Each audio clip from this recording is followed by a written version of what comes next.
Imagine a fun concert or a loud firework display.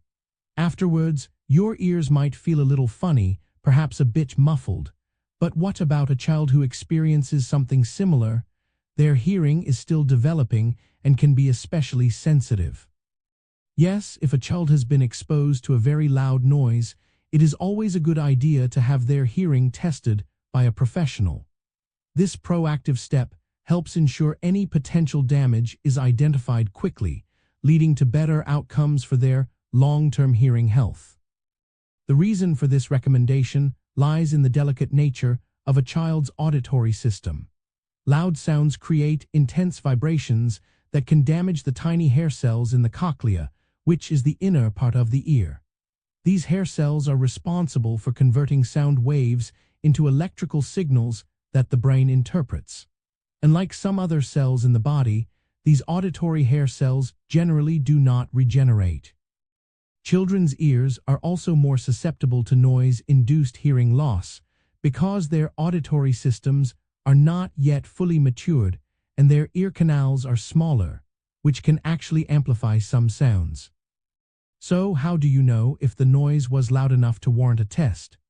If the child experienced ringing in their ears, also known as tinnitus, or complained of muffled hearing immediately after the event, these are strong indicators to seek professional advice.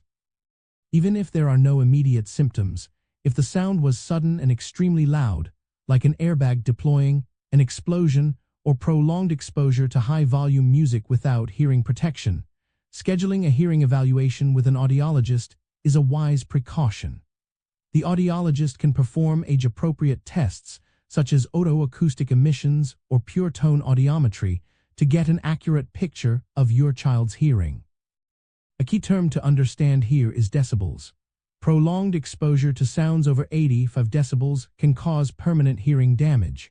For context, normal conversation is about 60 decibels, but a rock concert can easily exceed 100 decibels.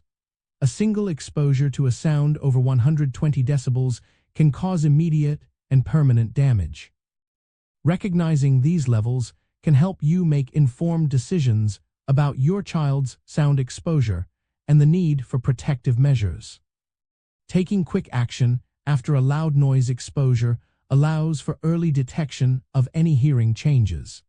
This early intervention can make all the difference, potentially preventing more significant or permanent hearing difficulties down the road and ensuring your child's ability to hear and develop language properly.